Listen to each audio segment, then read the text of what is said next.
Thank you very much, Mr. Speaker, sir. Thank you very much, Mr. Speaker, sir. I'm being disrupted by my cousin, Senator Sifuna. Mr. Speaker, if the tears of the father of Albert Ojwang do not prick the concerns of the members of this House, Honorable Speaker, I do not understand what will ever prick our concerns. Honorable Speaker, I must also inform the House that I went to school with Albert Ojwang at one university. When I graduated in 2017, it was a first year.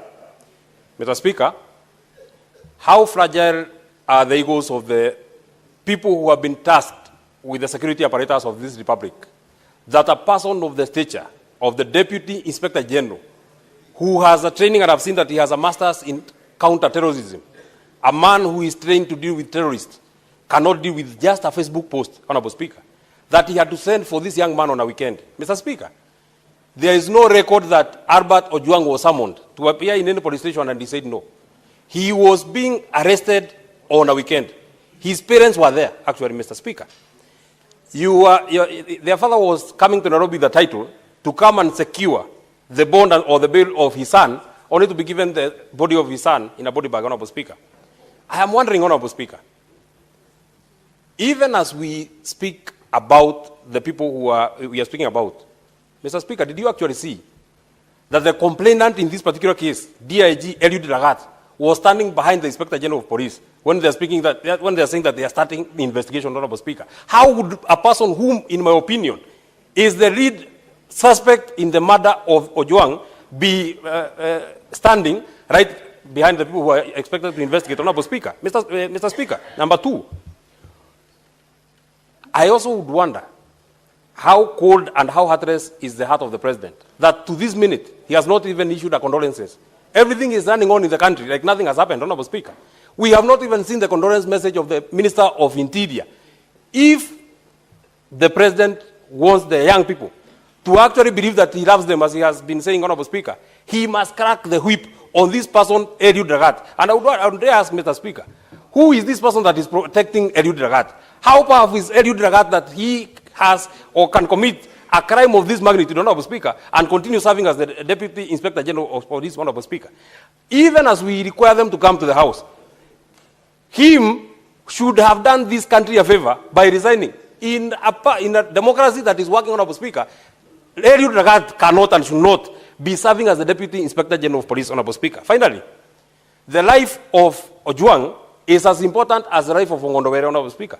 In 2 days, the PS for Internal Interior was giving an update of what has happened, including the arrest of suspects. Senator Isaboy.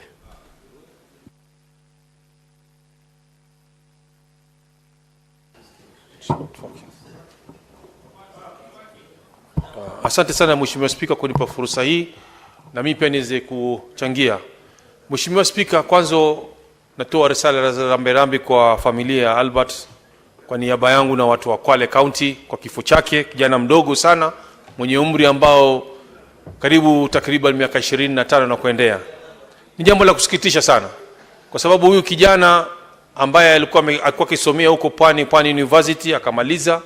Baba yake alikuwa ni mtu wa kufanya kazi katika timbo za mawe kumsomesha mtoto wake na akahitimu akapata kazi na sasa amekuwa mwalimu huko. Lakini kisanga hichi kilipotokea, ulimwengu mzima na nchi nzima ya Kenya imehuzunika kuhusu kijana huyu, kifo chake. Yangu ni kusema tu uchunguzi ufanyike na haki ipatikane kwa familia yake na wale waliohusika sheria ichukuliwe mkononi mwake.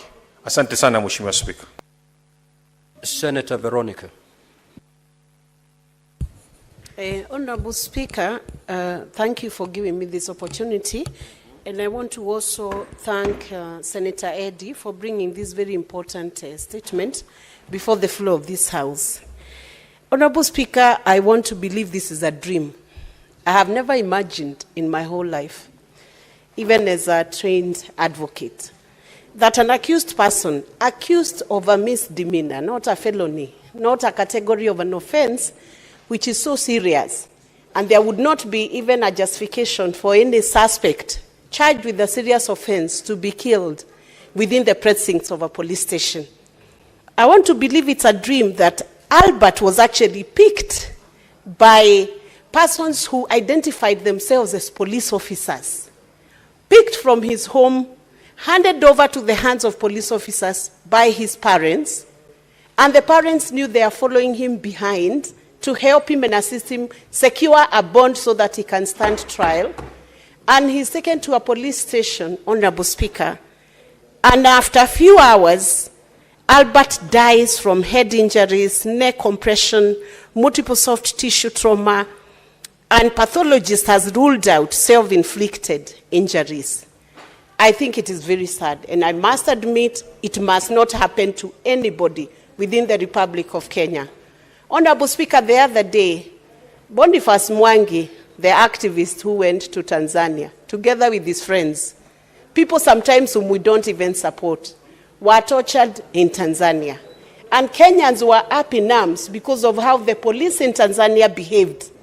How much more, Honorable Speaker, when Kenya is the lead in matters democracy, in matters of expression, political expression, how much more responsibility must the police take to deal with suspects within the constitutional parameters that they are given in the Republic of Kenya? I just want to take one moment, because I have worked in a police reform program with the Laikipia University, where we were introducing human rights to the police, that any time an accused person is arrested, they have rights under the Constitution. The Bill of Rights defends them, and I want to condemn in the strongest terms possible the killing of Albert Ojwang within the precincts of a police cell. It's embarrassing, and whoever did it is actually sabotaging the government of the day. It is very wrong, Honorable Speaker, and action must be taken, exhaustive investigations carried out, and whoever is culpable must be held liable.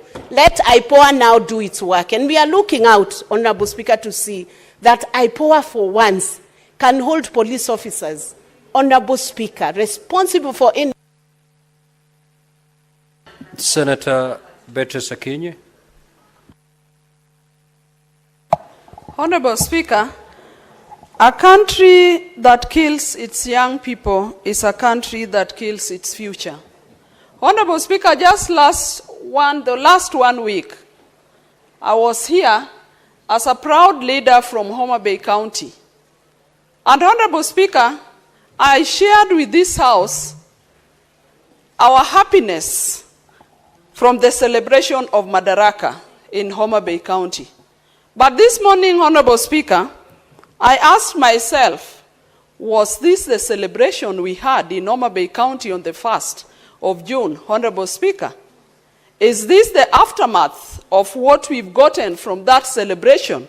Honorable Speaker, even all the developments we counted and I counted here is not equal to the life of one young man called Albert Omondi. Honorable Speaker, this morning as I was having breakfast, just a brief breakfast with my son, I saw a young man shed tears over this death, Honorable Speaker. And my son preciously asked me, Mom, why do we as a country make 2 steps ahead and then we make 5 steps going back? Honorable Speaker, I want to ask the President that, Mr. President, who is this who is keen on tarnishing the image of this country? Are you not able to deal with that person? And Honorable Speaker, I've had a number of politicians make statements since the death of Albert, and a number of them are sorting themselves across the board. I want to tell them, Mr. Speaker, sir, that over this, keep your sentiments away because a life has been lost. Yes. Honorable Speaker, I speak as a parent. Why are we on some of these seats, including any seat anybody has, if we cannot face such challenges? Honorable Speaker, let us allow our young people to grow. If you cannot fathom any challenge, Honorable Speaker, don't go for any seat. But the President must just address this, Honorable Speaker. I think it is by design that after the celebration of Madaraka in Homa Bay, somebody wants us to just shed some darkness in this country.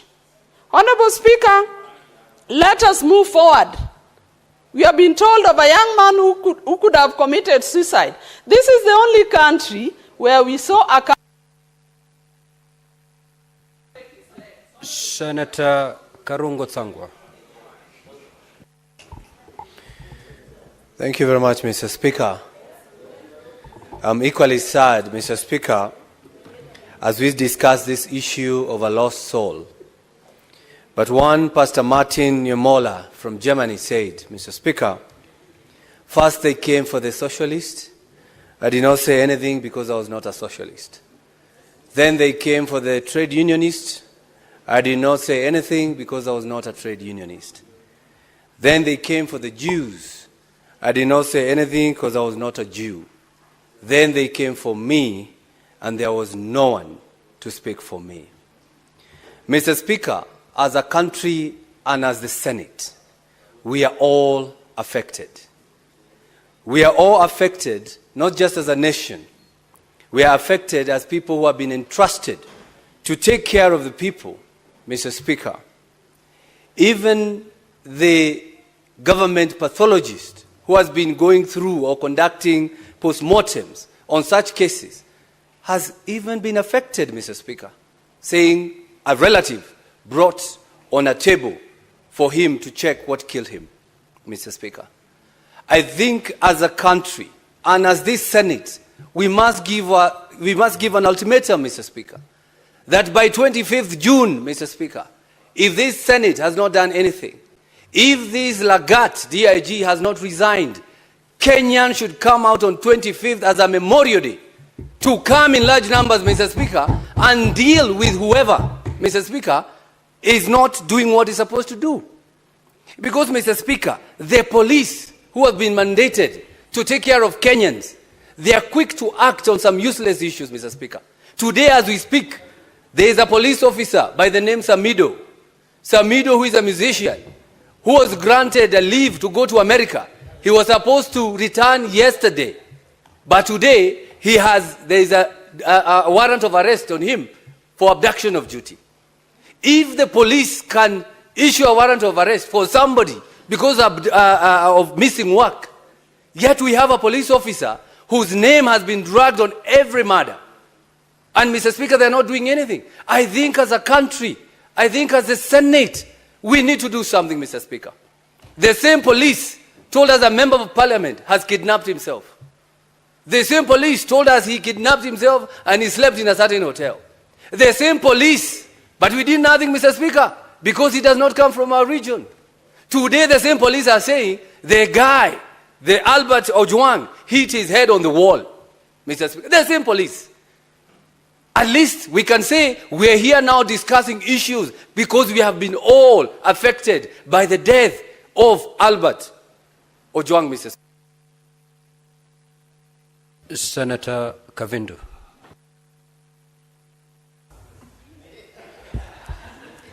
Asante Bwana Spika kwa kunipa fursa hii niweze nami kutia sauti yangu kwa hili jambo ambalo Bwana linahuzunisha sana zaidi. Na kwanza niwape wazazi wa huyu kijana pole zangu. Bwana Spika, kila mzazi utarajia kuzikwa na mtoto wake. Hakuna mzazi hata mmoja utarajia kuzika mtoto. Na hii Bwana Spika inaleta uchungu sana kuona watoto wetu wanauawa kama ndege.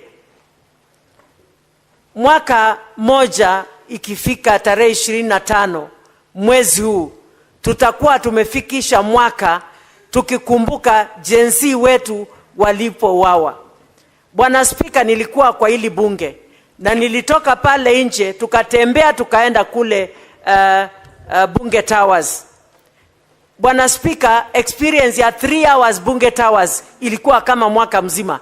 Kila nikisikia bunduki nalia tu, nilikuwa nasikia tumbo yangu inatoka, maana mimi ni mama. Na hiyo bunduki ilikuwa inapiga mtoto. Sasa hivi tunaongelea mtoto ambaye ameuawa na watu ambao wanastahili kuwa wanalinda kila mwananchi katika hili taifa. Kama tutauliwa kule, tunastahili kukimbilia usalama. Basi tutapata usalama wapi Kenya hii? Ni kuonyesha taifa letu limeanguka kabisa. Na mimi naita president wa hili taifa, Bwana William Samuel Ruto, tafadhali simama kama president. Na sasa hivi kama si jana, uongee kuhusu huyu kijana. Na wale ambao wamesababisha watendewe kile wanastahili kutendewa. Kwa sababu hatutanyamaza watoto wetu wakiendelea kuuawa. Sasa wakikufa wote, tutabakia na nini kama taifa? Vijana ndio wenye nguvu, ndio wanaweza kuendelesha taifa. Tukizidi kuwaua, ni wapi tutapata wengine wa kuendelesha taifa hili? Mimi nasema hivi, kama mtu yoyote amefanya makosa, kuna koti, apeleko kotini ahukumiwe. Kama ni kufungwa, afungwe. Kama hakuna hatia, aachiliwe. Lakini kuuawa, hii jambo ninakashifu kabisa, kwa sababu hakuna haki ya mtu kupoteza uhai wake bila sababu yoyote. Na niyo mtoto peke yake ya wazazi wake. Hawa wazazi labda hata umri wao hawaruhusu tena kuwa na mtoto. Watapata mtoto wapi? Hata kama watalipa fidhia, hiyo fidhia watalipwa hailinganishwi na huyo mtoto. Na tunaomba haki itendeke hata kwa jinsi walipokufa kwenye taifa hili. Senator AC Okenyuri. Asante sana Bwana Spika kwa kunipa nafasi hii. Kwanza ningependa kutoa pole zangu kwa familia ya marehemu Albert Ojwang. Ni kisa ambacho kimenisikitisha mno Bwana Spika. Bwana Spika, sisi kama vijana tumeondoka nyumbani kwenye umaskini kuja mijini ili kujitafutia. Ni kisa kimenihuzunisha kuwa Albert aliweza kuchukuliwa na maafisa wale, na ripoti za upasuaji wa maiti zimeonyesha kuwa Albert hakujiua, aliweza kuuawa na maafisa wale. Singependa kujiunga na wenzangu ambao wananungunika. Bwana Spika, maafisa wale ambao walimbeba Albert kutoka kwao washtakiwe kwa makosa ya mauaji ili wasema nani ambaye aliwatuma kuangamiza kijana yule. Ni jambo ambalo linasikitisha Bwana Spika, kwa sababu kama vijana wa taifa watatendewa unyama kama ule, sisi viongozi tunabaki hapa tukinungunika Bwana Spika. Hii si hali ya kawaida Bwana Spika. Na mauaji ya wanablog yamekithiri. Sisi kama viongozi tumezoea kuwekewa makosa kwenye mitandao pale, lakini hatujawa wa hasira kiwango cha kutaka kuwaua wale ambao wanatutusi pale kwenye mitandao. Kwa sababu tuko kwenye nafasi za uongozi, mambo kama yale yakitokea, sio sisi kuchukua hatua kama zile. Kwa hivyo Bwana Spika, maafisa wale ambao walimchukua kijana huyu Albert kutoka nyumbani akiwa salama, washtakiwe kwa makosa ya mauaji ili waweze kuambia bunge hili na taifa kiini kikuu cha wao na ni nani ambaye aliwatuma kumwangamiza kijana huyu. Roho yake isilale pema peponi Bwana Spika, iweze kuwasumbua ambao wamefanya mambo hayo katika taifa hili. Asante sana. Senator Omtata. Mr. Speaker, sir, to begin with, I just want to read Article 238 of the Constitution, Clause 1. It reads, national security is the protection against internal and external threats to Kenya's territorial integrity and sovereignty, its people, their rights, freedoms, property, peace, stability, and prosperity, and other national interests. Clause 2A says national security is subject to the authority of this Constitution and Parliament. Parliament has the power to investigate this crime. And we have gotten to a point whereby we should form a parliamentary committee of inquiry to be guided by the inquiry. And that committee should get to the ground and call witnesses and unearth this problem. If you look at the Commission of Inquiries Act, it's another guide. If you can ask the president to form the committee, if he can't, Parliament can constitute itself into a committee. When J.M. Kariuki died, Parliament constituted a committee of inquiry, and there's a tradition in this House that we have been able to inquire matters like this.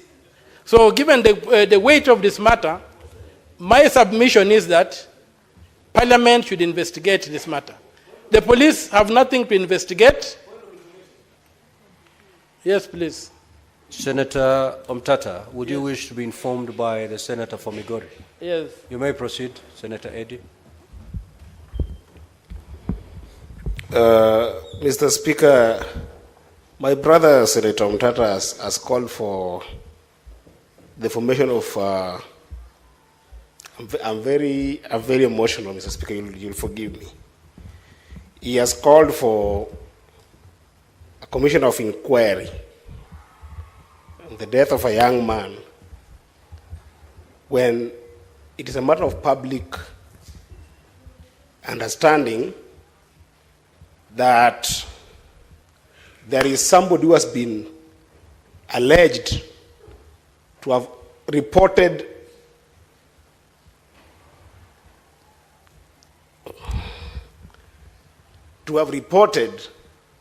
that Ojwang had published something about him.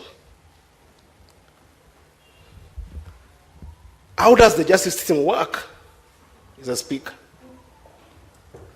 How does it work?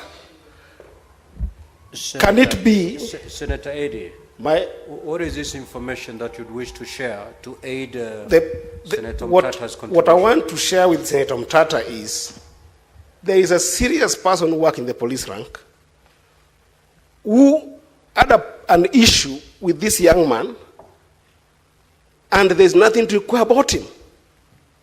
At the very least, let the young people in Kenya see that at least this person is behind bars, or at least has written a statement for which can form a basis for any kind of inquiry. There is nothing to inquire about a DIG who had an issue with this young person, Mr. Speaker. What is there to inquire?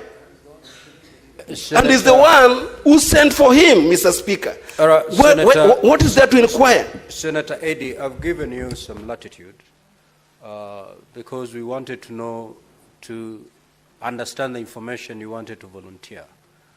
Nevertheless, Senator Omtata, if that is helpful, you may proceed. Well, it is helpful to the extent that you have not seen the tweet. Personally, I have not seen the tweet that has been referred to or the insulting statement that is alleged. I have not seen it. Naturally, this thing would have been floating around. So it looks like if there was one, there's a very heavy cover-up that we are not able to leave it to the ordinary law enforcement mechanisms to get to the root of this matter. That's why I would like people like Senator Sifuna here, Senator Mandago, and people, and the bull of Nandi, Senator Cherargei, to sit on this issue and try to bring closure to this. We had Gen Zs killed in this country. It's close to a year today. No stone has been turned. And if it has been turned, what was seen under that stone has not been told to us. That's what I'm saying, as the ultimate house. And that's why I read this constitution. 258 clause 2A. National security is our business. And national security includes the lives of Kenyans. A life of a Kenyan has been lost. Many lives have been lost. Nobody has been held accountable. That's why I'm saying that in this particular matter, we form a body, a committee of inquiry the way it was done when J.M. Kariuki died, and the way it was done recently when this lady was killed by the British soldiers. And we unearth the evidence we can get and force law enforcement to act. If we leave it to law enforcement, we are going to complain, daylight, sunset, and the things will go cold. Let this house take charge and get to the bottom of this matter, turn whatever stone there is to be turned, look under that stone, and tell the world what they see. That's what we need. Otherwise, we are going to end up nowhere. They are going to sanitize this thing and it's going to disappear. This was a murder. We even have information this guy was taken to Central Police Station when he was bleeding. We would like these people to have a forum where they can come and tell us what they saw without fear of being victimized. That's why I'm asking for a parliamentary commission of inquiry. Thank you, Mr. Speaker. Senator Nderitu. Asanti Bwana Spika kunipa fursa hii. Kwanza kabisa nataka kuleta risala zangu za rambirambi na watu wa Laikipia kwa familia ya Albert Omondi Ojwang. Na nimpongeze Seneta wa Migori Eddie kwa kuleta taarifa hii kwa sababu wakati huu Bwana Spika kwa nchi nzima kuna tanzia kwa sababu ya kumpoteza kijana barubaru. Kijana ambaye alikuwa ana maono. Bwana Spika, na hii imekuwa ni kama kawaida kwa sababu inaonekana watu wanaongea na polisi, maafisa wa usalama wamezoea, watu wataongea watanyamaza. Bwana Spika, nasema hivi kwa sababu kuna taarifa ambayo tungetaka kujua kile ambacho kilimuua padre ambaye anaitwa John Maina Ndegwa wa Boyman. Vile vile taarifa kuhusu padre ambaye anaitwa Alois Cheriot Bet.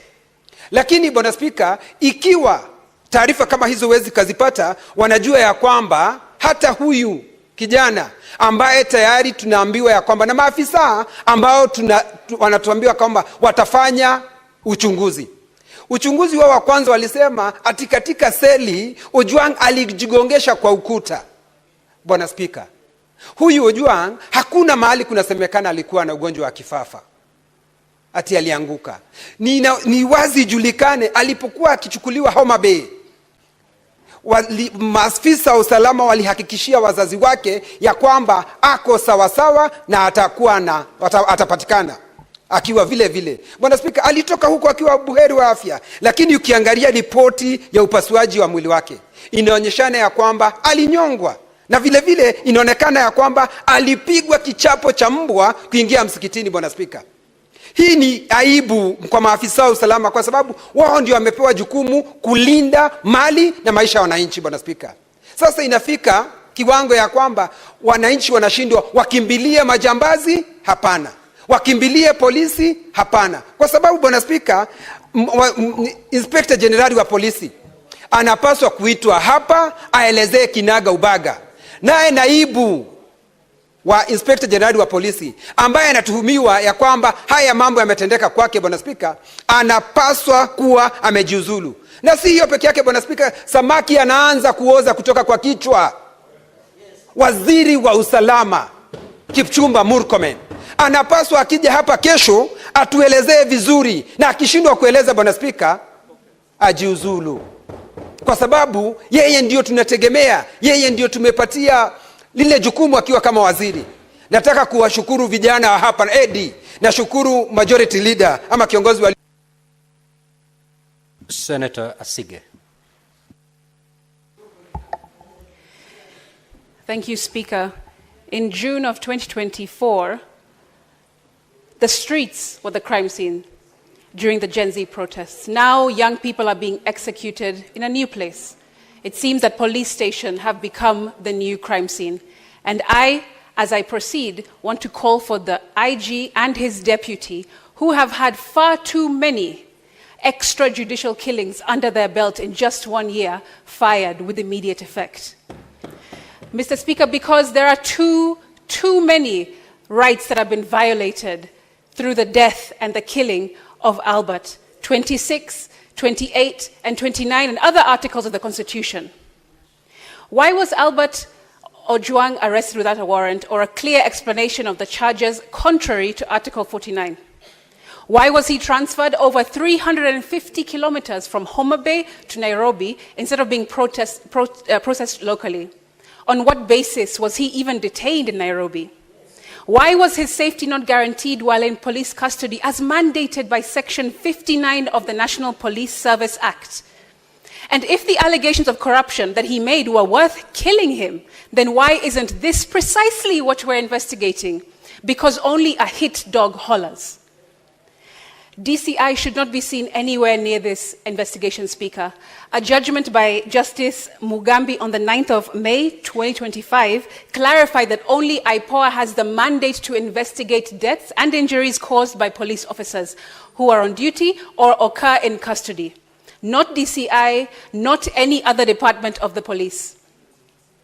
Also, the Security Services Laws Amendment was introduced in Parliament to expand IPOA's oversight powers and give it more teeth, not just recommendations, but actually allow them to make arrests. But the National Assembly has blocked this bill. We know that. They say that it doesn't concern counties, thereby stalling its legislative process in this Senate, and therefore obstructing real justice. We have to fight as a Senate to bring that bill.